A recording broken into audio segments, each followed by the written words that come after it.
Hi, I don't know if this is the right place to send this, and I'm not trying to turn it into some big mystery. I'm writing because I watched a documentary last month, something about missing girls and modeling job pipelines, and it pulled a memory up like it had been waiting behind a wall. It wasn't a dream. It wasn't a story someone told me. It was a specific morning in middle school, and I was supposed to get in a car. I grew up in a regular suburb outside a mid-sized city. Our middle school sat up on a hill behind a strip of stores, and down the road there was a gas station that every kid knew. It wasn't across the highway or anything dramatic. It was close enough that if you got dropped off early and you were brave or bored, you could walk there, buy a soda, and come back before first bell. It had the bright canopy lights and glass doors that made the inside look like an aquarium at night. The friend at the center of this was a girl I'll call Bree. That's not her name, but it's close enough that I'll recognize it. Bree was popular in that way where adults liked her too. She wore the right brands, talked to teachers like they were her coworkers, and she always had something going on after school. I wasn't her best friend, but I wanted to be. A lot of girls did. The first time she brought it up was in the girls' bathroom during passing period. The bathroom by the gym was always loud, always smelled like hairspray. Bri was by the mirror with a lip gloss, and she asked if I wanted to make money for real and not like babysitting. I asked what she meant, and she said it was a job at a mansion, like a party house, where you help. I remember laughing because it sounded like a joke, and she didn't laugh back. She told me there was a woman who came through sometimes. Not a teacher, not a mom. Bree said the woman had a list, and if you got on the list, you could get picked for mansion days. She said the rules were simple. You could not tell your parents, you had to wear something clean and plain, you had to have your hair down, and you had to show up at the gas station by campus before school, not after. She said it like she was repeating something she'd been told word for word. I asked why before school. She said because it was easier. She said, you got picked up, you did your hours, you got dropped off somewhere else later, and it looked like you just skipped. That was one of the phrases I remember clearly. It looks like you just skipped. Like that was the goal. I told her no. I told her my mom would kill me. Bri rolled her eyes and said that was why it worked, because it looked like we were just being bad kids. She said the woman liked middle school girls because nobody thinks it's real. She said it with this weird confidence, like she was quoting someone. For about a week, she brought it up in small ways. A note folded into a square on my desk, a whisper at my locker. Don't wear leggings, no makeup. Don't bring your phone, it makes them mad. Then after I kept saying no, she stopped talking about it around other people and started cornering me when we were alone. The pressure part is what I need you to understand. It wasn't one invitation. It was a schedule. It was a system. Bri would tell me on certain mornings, always the same day of the week, that it was a mansion day. She would say it the same way each time, like it was on a calendar. She would say, this is a mansion day if you want it. If I said no, she would look at my shoes or my hair like she was mentally crossing me off. Then she'd say, don't tell anyone you heard. The morning I'm writing about was cold and gray. The kind of morning where the hallway lights feel too white and everyone's breath is loud in the stairwell. Bree found me by the vending machines before homeroom and told me to leave. Not after first period, not at lunch, now. She said I had to be at the gas station before the buses finished unloading, or you missed the lineup. That was her word, lineup. I asked why she cared so much. She grabbed my sleeve, not hard, and said she was trying to help me, that it was stupid to be broke when the opportunity was right there. She told me I wouldn't have to do anything gross. And then she corrected herself and said, not unless you want more money. Then she acted like she hadn't said it. I followed her anyway. I wish I could tell you I stayed in school. I didn't. I walked with her down the hill, both of us keeping our heads down like we were just going to the nurse or something. The gas station was already lit up even though it was morning, and the windows had those posters for energy drinks and scratch-off tickets. What made it different from any other morning was the cars.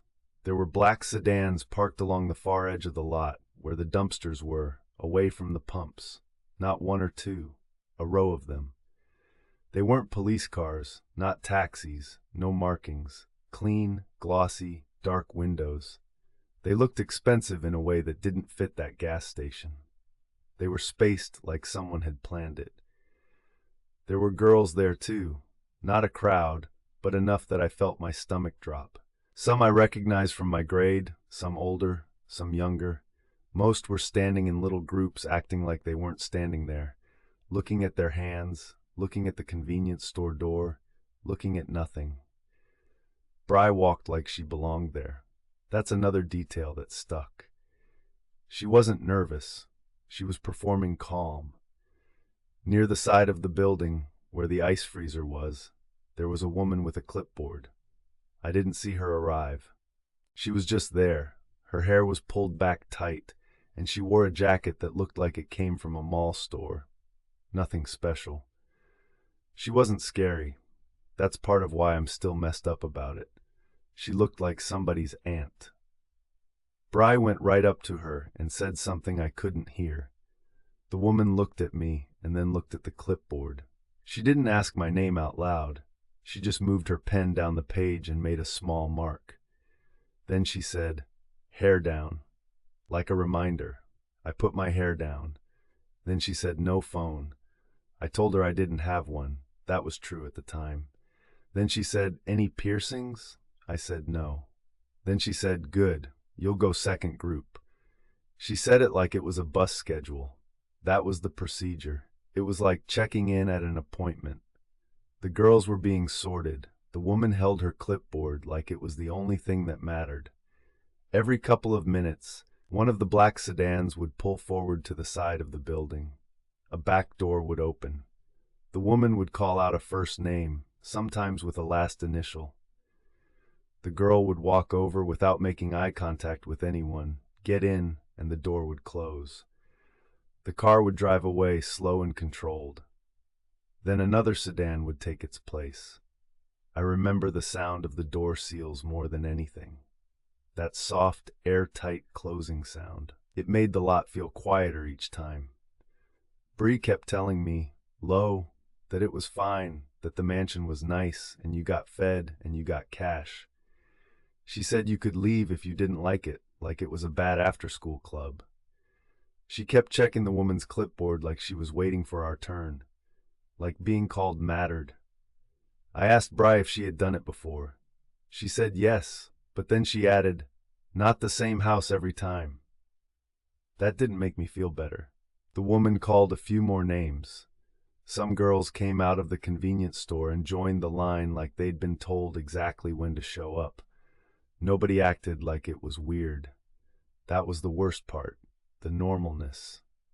Then the woman looked at Bri and said, "You, first group." Bri's face changed.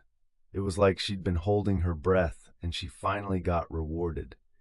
She grabbed my wrist and tried to pull me with her. The woman looked at me again and said, "Second group, wait." Bri told the woman, "She's with me." The woman didn't argue. She just said, "Second group, wait." Same tone. That was the rule. The clipboard was the rule. Bri got mad at me for the first time. She leaned close and said, "Don't embarrass me." She said it like we were at a dance and I was wearing the wrong thing. A sedan pulled up. The back door opened. Bri started walking. She looked back at me like I was supposed to follow, even though the woman had said wait. That's when it hit me that Bree didn't have any real power here. She was just a recruiter. She was just someone bringing more girls. I didn't go. I stepped backward toward the store entrance, like I needed to buy gum. Bri's eyes went wide, and she mouthed something like, "What are you doing?" The woman didn't raise her voice. She didn't chase me. She just watched me take those steps back, then made another small mark on her clipboard. I went inside the convenience store and stood by the coolers. My hands were shaking. I watched through the glass as Bry got in the sedan. The door closed. The car pulled away. I stayed inside until I saw the next sedan pull up and the woman call another name. I waited until the woman was looking down at the clipboard again. Then I walked out and went the long way back up the hill to school. When I got back, the office lady looked at me like she knew I'd been somewhere, but I told her I'd had stomach issues and needed to call my mom. I didn't. I went to class. I didn't tell a teacher. I didn't tell my mom. I didn't tell anyone. Bry wasn't at school that day, or the next day. After a couple days, girls started saying Bry had transferred. Someone said her family moved. Someone else said she was sick. A week after that, her locker was cleaned out. The school acted like she had never existed. Teachers didn't mention her. Even the girls who used to orbit her stopped saying her name. That sounds dramatic, but it was real. It was like there was a silent agreement that asking questions made you weird. I tried to message her later that year on a social media site we all used, but her profile was gone. I tried again the next year, gone. I found an old yearbook and her photo looked normal, but the caption under it was wrong, like they'd reused a template. I remember because her club listing was blank. Bree was never blank. Life moved on. I told myself she moved away. I told myself I'd overreacted about the cars. I shoved it down. Then I watched that documentary. I wasn't even looking for this memory. It was on in the background while I folded laundry in my apartment. A woman on the screen described a pickup point near a school. Always early, always a gas station or fast food place, always dark cars with tinted windows. She said the recruiter would be someone the girls trusted, and the paperwork part was what made it feel official. When she said that, I had to sit down on the floor, because I remembered the clipboard, and I remembered the way the woman said second group like it was a train schedule, and I remembered the mark she made when I backed out. I started digging, not like a detective, just like someone trying to confirm a fact. I looked up old classmates. I found one girl I recognized from the gas station, and I messaged her. She never replied. I found another, and she replied with one sentence. She said she didn't remember me and asked why I was contacting her. I know she remembered. We stood 10 feet apart that morning. I tried to search Bree's real name with our town and the year. I found nothing that matched. No graduation list, no wedding registry, no obituary. That's not proof of anything, but it's not normal either. The worst part, and the reason I'm sending this to you now, is that after I watched the documentary, I started getting friend suggestions on my phone for people I do not know. The names are always first name and last initial. The profile pictures are blurry or cropped. The suggested accounts have almost no posts, but the little bio lines repeat the same phrases in slightly different order. One of them said, hair down, no phone, early pickup. Another said, mansion day, message for list. I blocked them. More showed up. Then I got a message request from an account with no photo. It said, you missed the lineup. I stared at that for a long time before deleting it. A week later, another request. Second group still open. I wish I could tell you I reported it or took screenshots. I didn't. My reaction was the same as when I was in middle school. Don't be noticeable. Don't be weird. Just get away from it. But it keeps following a pattern. Always early morning message requests. Always on the same day of the week as those mansion day whispers. Always short like an instruction. This morning, before I left for work, I found a paper tucked under my windshield wiper. Plain white, no letterhead, no logo. Just one line in black ink.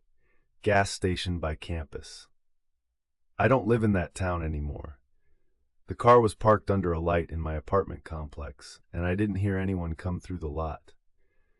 There are cameras at the entrance, but my leasing office says they don't review footage unless there's a police report. I'm not making a police report about a piece of paper. I know how that would go. I'm not saying the cars are waiting outside my building. I haven't seen anything like that. I'm saying the system that existed when I was a kid still runs like it did, like it has a schedule and a way of checking names off, and backing out doesn't mean you're done. It means you're marked as someone who almost went. I keep thinking about the way Bri looked back at me right before the door closed. Not scared, not asking for help, just annoyed, like I'd messed up her plan. If you post this, don't use my full name. I'm not trying to start a panic. I just want it written down somewhere outside my head. I don't know what happened to Bri. I know she got in the car. I know the sedans kept coming. And I know I was supposed to be in one of them.